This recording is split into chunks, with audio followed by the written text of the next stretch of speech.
Iran చర్చలపై మరొకసారి గందరగోళం తలెత్తింది. తదుపరి విడత సంప్రదింపులకు సంబంధించి ఇరు దేశాలు తాజాగా పరస్పరం విరుద్ధ ప్రకటనలు చేశాయి.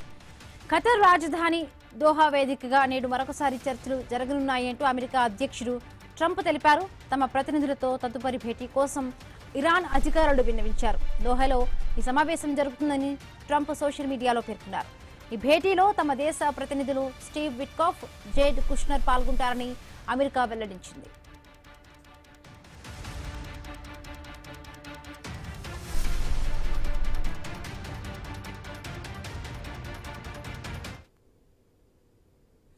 ట్రంప్ ప్రకటనను ఇరాన్ తోసిపుచ్చింది. అలాంటి షెడ్యూల్ ఏమీ ఖరారు కాలేదని స్పష్టం చేసింది.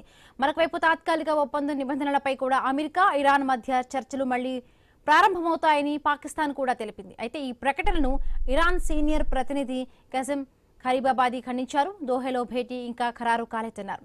సాధారణ సంప్రదింపులు మాత్రం యథావిధిగా కొనసాగుతున్నాయని అన్నారు. మరొకవైపు నిన్న అమెరికా, ఇరాన్ మధ్య ఎలాంటి దాడులు జరగలేదు.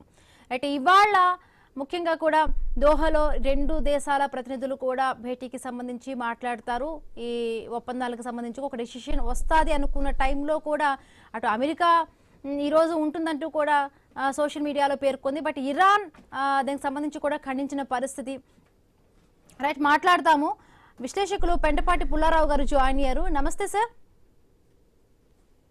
రైట్, నిన్న కూడా మనం దీని గురించి డిస్కస్ చేసుకున్నాము. అంటే ఇవాళ డెఫినెట్గా కూడా దీనికి సంబంధించి కూడా ఒక మీటింగ్ ఉంటుంది. ఆ భేటీలో కూడా కీలకమైన చర్చలు కొనసాగుతాయి, ముగింపు పలికే విధంగా ఉంటుందని ప్రతిసారి కూడా మనం అనుకుంటున్నాం. బట్ ఈసారి ఇరాన్ ఏమో ఒకలాగా మాట్లాడుతుంది, అమెరికా ఏమో డెఫినెట్గా ఇవాళ ఉండబోతోంది, దోహా వేదికగా కూడా ఉంటుందంటూ కూడా చెప్పిన పరిస్థితి. బట్ ఇరాన్ దాన్ని ఖండించింది.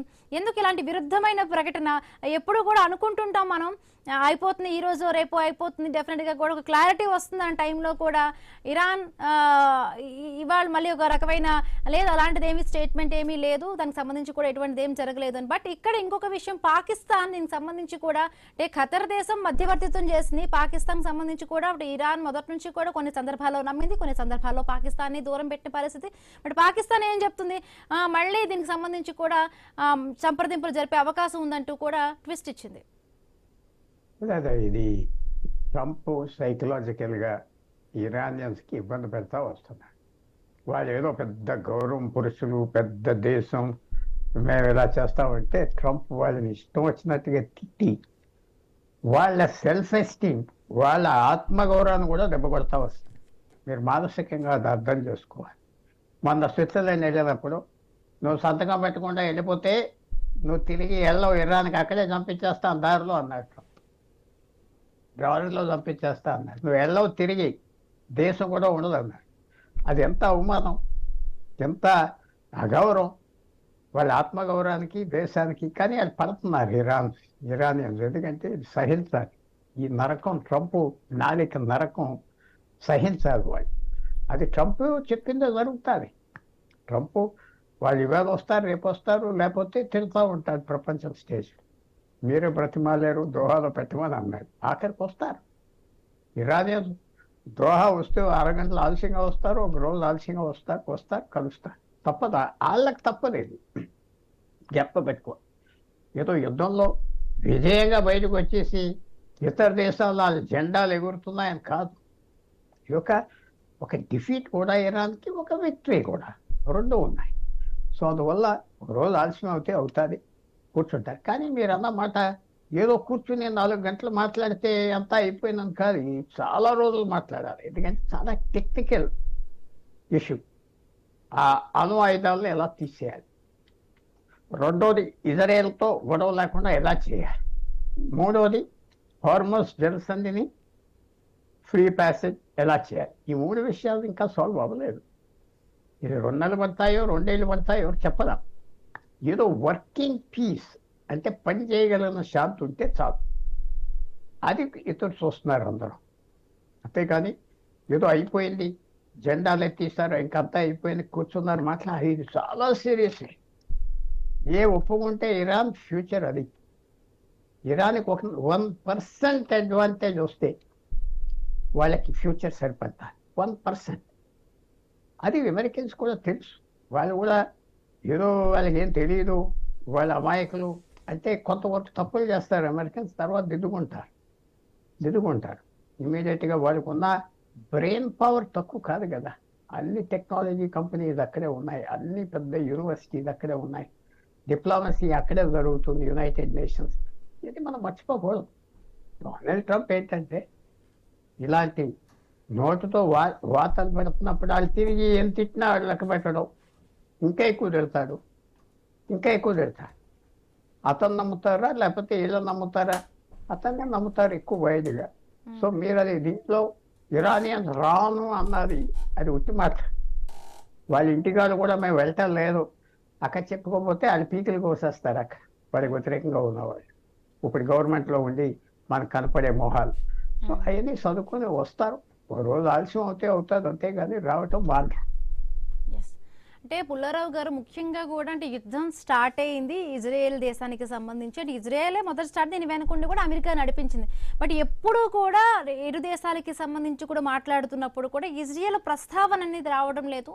ఇప్పుడు ఇజ్రాయెల్ స్టార్ట్ చేసింది కాబట్టి ముఖ్యంగా ఒక డీల్ కుదరాలన్నా కూడా ఇజ్రాయెల్ దేశం కూడా అక్కడ మాట్లాడాలి, సంప్రదింపులు చేయాలి. బట్ ఎప్పుడు కూడా ఇజ్రాయెల్ దేశం గురించి కూడా న్యూస్లో కానీ భేటీలో కూర్చుంటున్నామని కానీ మాటలు రావట్లేదు. బట్ ఇప్పుడు కూడా ఇజ్రాయెల్ రాని పక్షంలో అంటే ఎప్పుడు కూడా దీనికి సంబంధించి కూడా డీల్కి ఒక కొలిక్కి రాదంటారు. ఎప్పుడు ఇరాన్ అమెరికానే అంటున్నారు కానీ ఇజ్రాయెల్ ఎప్పుడు కూడా డీల్లో మాట్లాడదాము కూర్చుంటున్నామని కూడా ఎప్పుడు రాని సందర్భం ఉంది.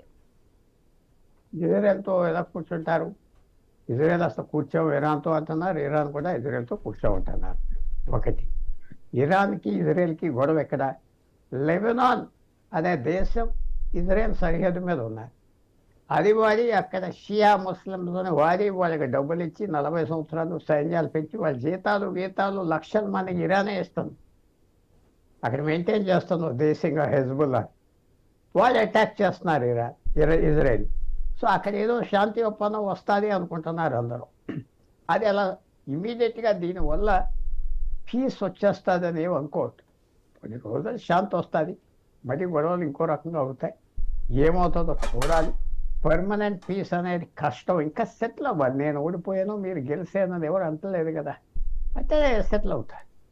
సో ఇద్దరు కూర్చొని మాట్లాడుకునేది కూడా లేదు. చాలా ఇష్యూస్ సెటిల్ అవ్వలేదు.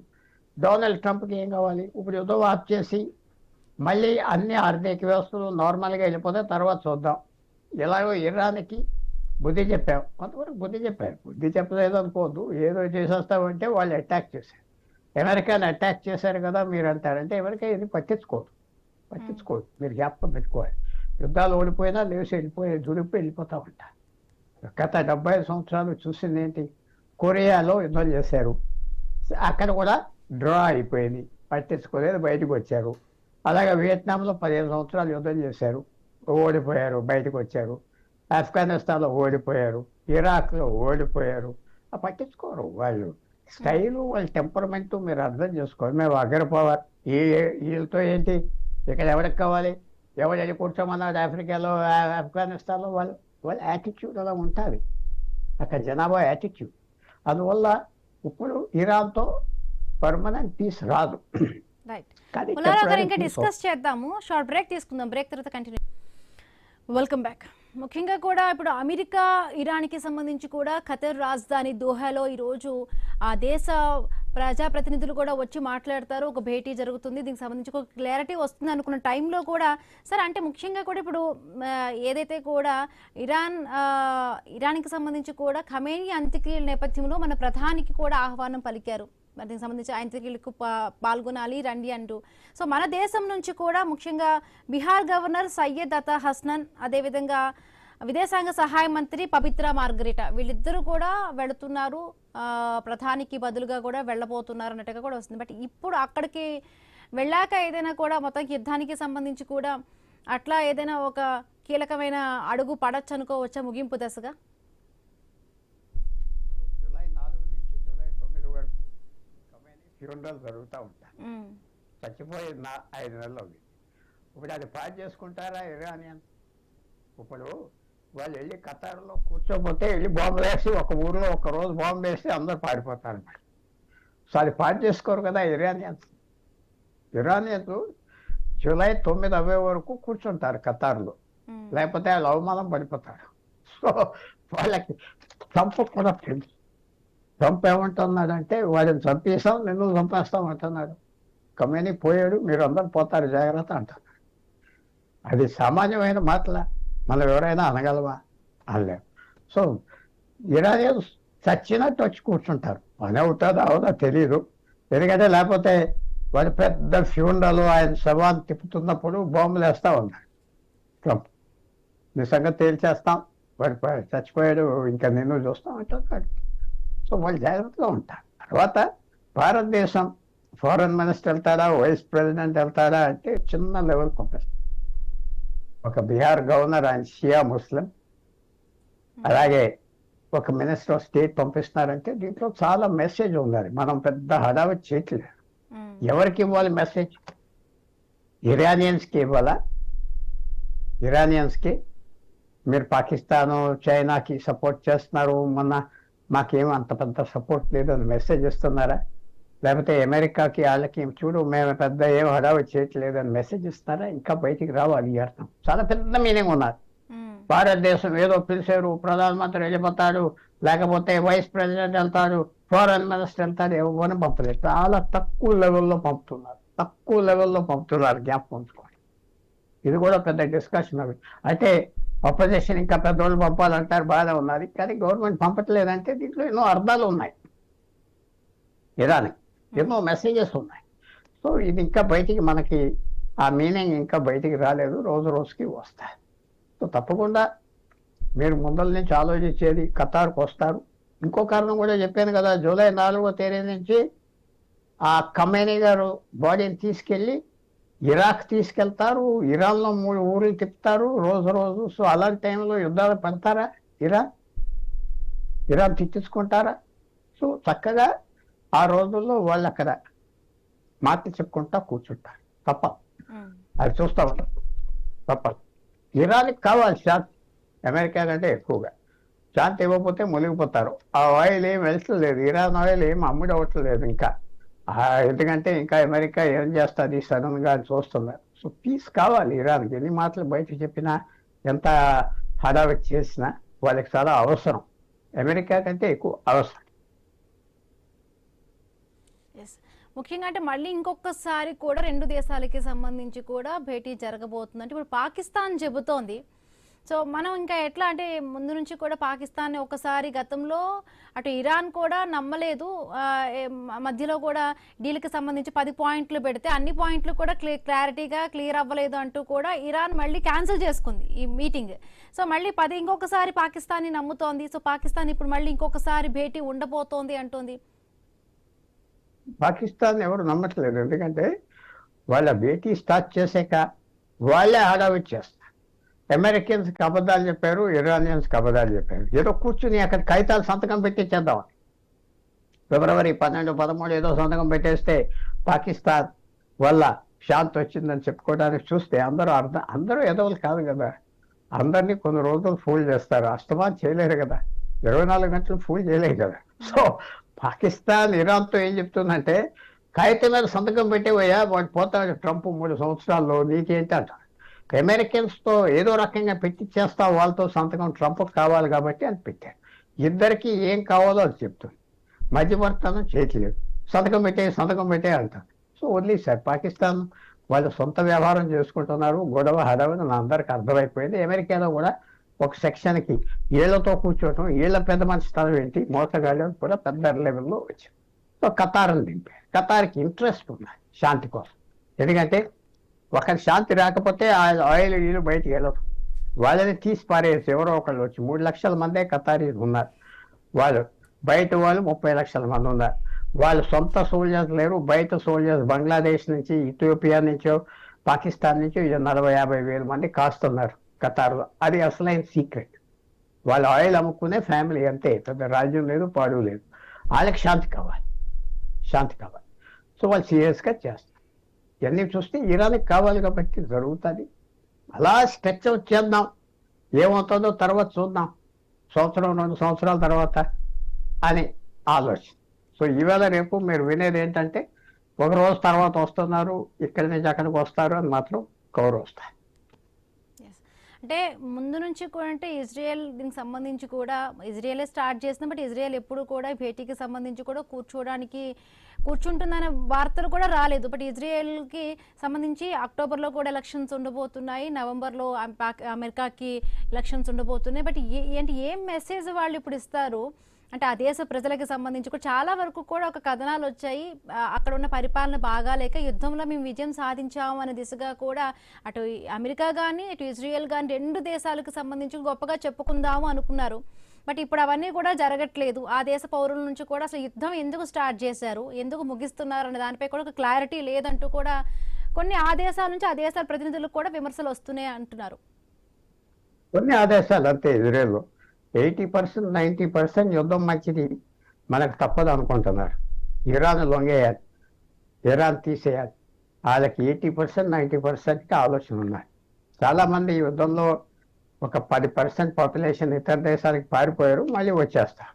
ఇది ఇజ్రాయెల్కి పుట్టిక నుంచి ఉన్న గొడవ, కొత్తగా కాదు. అందువల్ల వాళ్ళు ఎక్కువ పర్సెంట్ యుద్ధం చేయాలి ఇరాన్తో, ఇరాన్ అణచేయాలి, న్యూక్లియర్ మనం అణచేద్దామంటున్నారు. కాబట్టి అది కన్సెన్సస్ ఉన్నారు. ఎలా చేయాలి అదే ప్రశ్న, ఎలా చేయాలి. సో ఈ బాంబులే కదా కరిగిపోతుందని తప్పు అసెస్మెంట్ వేశారు, అవ్వలేదు. సో ఇంకా మళ్ళీ వాళ్ళు బ్రతకాలి, వాళ్ళు సర్వైవ్ అవ్వాలి, మళ్ళీ పోరాడటానికి రెడీ అవ్వాలి అని వాళ్ళే అంటున్నారు. We have to get ready, మనమే రెడీ అవ్వాలి, మనం ఎవరి మీద ఆధారపడిపోవడం అని ఏదో ఏడుస్తున్నారు. అంత బలం లేదు, కానీ వాళ్ళ పవర్ఫుల్ లాబీస్ ఉన్నాయి అమెరికాలో, ప్రపంచవ్యాప్తంగా వాళ్ళు కాపాడటానికి, డబ్బు ఇవ్వటానికి. సో ఇజ్రాయెల్కి ఉన్న స్పెసిఫిక్గా ఇరాన్తో కూర్చొని అమెరికా ఏం చేస్తుందో చూస్తుంది. నచ్చకపోతే కొన్ని రోజుల తర్వాత మళ్ళీ యుద్ధం స్టార్ట్ చేస్తారు. ఇవన్నీ జరుగుతాయి. మాలాంటి వాళ్ళు ఆలోచించేది ఏంటంటే 30 రోజులు 60 రోజులు శాంతి ఉంటే 1 సంవత్సరం ఆయిల్ వచ్చేస్తుంది, కొత్త ఆయిల్ సోర్సెస్ వచ్చేస్తాయి. ప్రపంచం మిగతా దేశాల నుంచి వీళ్ళు ఉంటారు, పోతారు, హోర్మోజ్ ఉంటారు, లేదు పోతే పర్వాలేదు. యుద్ధం స్టార్ట్ అయినప్పుడు అయిపోయింది భారతదేశం, $250 అయిపోతుంది ఒక బ్యారెల్ చమురు అన్నారు కదా, అవలేదు కదా. ఎందుకంటే కొత్త ఏరియాస్ నుంచి చమురు వస్తుంది, కొత్త ఏరియాస్ నుంచి గ్యాస్ వస్తుంది.